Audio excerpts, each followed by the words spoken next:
Olá, tudo bem? Paz do Senhor a todos. Estamos aqui quase no finalzinho do nosso estudo sobre os livros históricos do Antigo Testamento, a matéria Antigo Testamento 2. Estamos aí chegando na reta final, faltam só 3 livros para a gente estudar e nós vamos ver 2 deles hoje, nos vídeos de hoje, e terminaremos na semana que vem. Estamos aí estudando já o período. Nesta aula e na próxima vamos estudar o período pós-exílio, os livros de Esdras, Neemias e Esther. Esdras e Neemias nós vamos ver hoje, Esther na semana que vem. E, na verdade, esse período histórico ele cobre 6 livros. Os livros históricos de Esdras, Neemias e Esther, e os livros proféticos de Zacarias, Ageu e Malaquias. Mas nós estamos estudando os livros históricos, então vamos nos concentrar nos livros históricos. Amém? Peguem suas apostilas, página 24 da apostila. E Bíblia em mãos também, aberta em Esdras. Aqueles que puderem, o material de apoio também esteja aí em mãos. Aqui na página 24, o texto diz assim: os 3 livros, Esdras, Neemias e Esther, estão intimamente relacionados. Os fatos neles narrados estão abrangendo períodos próximos. Eis abaixo uma visão geral dos acontecimentos mencionados nesses livros. Antes da gente ler esse texto, é importante a gente entender o que se passou do último estudo, que nós estudamos aí os livros de Reis e os livros de Crônicas, até aqui. Após o período dos reis, retratado tanto em Reis como em Crônicas, nós vimos que primeiro a Assíria destruiu o reino do norte, que era o reino de Israel. Destruiu, aniquilou, não sobrou nada, trouxe estrangeiros para morarem ali, naquela região que ficou conhecida como Samaria. E o reino de Judá ainda resistiu mais 150 anos até que foi conquistado pela Babilônia. E os seus habitantes, os principais habitantes, governadores, pessoas mais estudadas, os trabalhadores, foram todos levados cativos para a Babilônia. Jeremias já havia predito que esse cativeiro duraria 70 anos. Tá? E o povo de início não acreditou, mas por fim percebeu que realmente ia ser esse período que eles iam ficar lá. Até que, a gente vai ver isso com um pouco mais de detalhe quando estudar o livro de Esdras, mas a gente vai ver que o Império da Babilônia também cai diante do Império Persa, e o imperador persa libera o povo para retornar para Jerusalém, reconstruir a cidade de Jerusalém e aquela região toda da Judéia. O povo aí já conhecido como judeu, porque vinham do reino de Judá e estavam voltando para a região da Judéia. E então, entre o final do período de Reis, os livros de Crônicas, até aqui passaram-se esses 70 anos em que eles estiveram na Babilônia. Esse período não é mostrado nos livros históricos, mas é retratado nos livros proféticos, como Ezequiel e Daniel, em parte até o início dele, ainda no livro de Jeremias. Mas nós vemos então, principalmente Ezequiel e Daniel, que lá o povo ele se reconstrói como nação. Primeiro eles se arrependem de verdade de terem se dedicado tanto à idolatria e terem aborrecido tanto o Senhor a ponto de perder a terra prometida.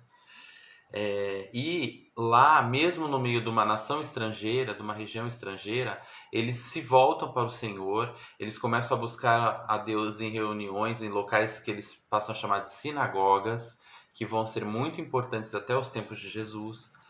E por fim, eles têm essa oportunidade, algo que Isaías já havia predito que ia acontecer também, que eles retornariam, e eles têm essa oportunidade de retornar para a sua terra e reconstruir a sua nação.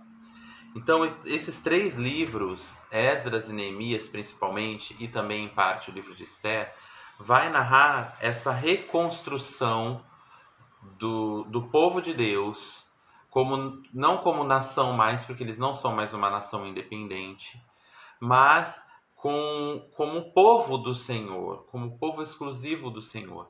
É uma reconstrução física, porque eles reconstroem a cidade de Jerusalém, Eles reconstroem o templo, reconstroem as muralhas. O templo é retratado no livro de Esdras e as muralhas no livro de Neemias. Nós vamos ver isso em detalhes nos próximos vídeos. E eles se reconstroem principalmente na adoração ao Senhor, na consagração, na dedicação deles mesmos ao Senhor, a sua intimidade com Deus. Isso é narrado nesses 3 livros aqui, né? Eles conseguem readquirir a sua identidade. E o povo judeu até hoje é um povo com uma identidade própria muito forte, com tradições muito fortes, algumas delas remontando a essa época aqui. Mas seguindo aqui a apostila, então o período abrangido por esses 3 livros é esse. Regresso dos exilados sob Zorobabel, que foi a primeira leva de exilados que retorna, em 536 a.C. Ali eles começam a reconstruir o templo, em 535. Há então o ministério dos profetas Ageu e Zacarias, em 520 a.C., onde eles narram essa pausa na reconstrução do templo, porque o povo começou a desanimar. Aí a dedicação do templo, que por fim é retratada, acontece em 515 a.C., os acontecimentos narrados no livro de Ester, em 478 a 473 a.C. Depois, a vinda de Esdras para Jerusalém, com outra leva de exilados que ele traz com ele, em 458 a.C. Por fim, Neemias é enviado a Jerusalém como governador para reconstruir as muralhas da cidade, em 446 a.C. E no final do livro de Neemias, acontece ali as profecias de Malaquias, o período em que Malaquias profetiza. Então essa é a nossa linha do tempo, abrangendo aí cerca de 100 anos nesses 3 livros, tá?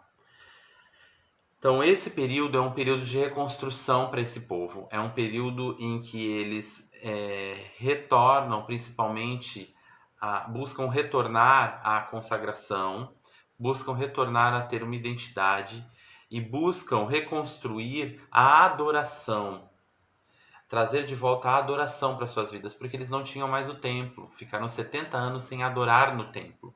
Então a primeira coisa que eles almejam reconstruir é o templo a Deus, que havia sido construído por Salomão lá atrás e destruído pela invasão dos babilônicos. Então eles procuram restaurar a adoração, só que não basta, e a gente sabe disso, até por sermos cristãos e termos uma vida de adoração também, a gente sabe que não basta o prédio físico. Então, mais do que reconstruir o prédio físico do templo, eles precisavam reconstruir a adoração aqui, a consagração aqui, o temor de volta, o reconhecimento da soberania de Deus. Tudo isso é mostrado nesses livros, tanto de Esdras como de Neemias e também no de Ester, que a gente vai ver na semana que vem. Eles reconhecendo Deus como Senhor, como soberano, como aquele que está no controle de todas as coisas. Inclusive isso fica muito claro no decorrer desses livros, como Deus está movendo tudo a favor do seu povo, porque ele tem um plano para esse povo, que é trazer a partir desse povo o Messias que viria, que é Jesus Cristo. É mostrado então essa reconstrução no íntimo também. Eles se arrependem dos seus pecados, se arrependem das práticas que eles trazem da Babilônia, porque mesmo agora buscando ao Senhor de novo ali e tendo Deus como único Deus, eles haviam adquirido certas práticas que precisavam ser eliminadas, principalmente com relação ao convívio com outras culturas. E tudo isso é retratado nesses livros. Então, no próximo vídeo a gente vai falar sobre Esdras, né? Esses 2 períodos de retorno, o retorno com Zorobabel e o retorno com o próprio Esdras. E no terceiro vídeo a gente vai ver um pouco da história de Neemias, tá bom? Já já a gente volta. Tchau, tchau.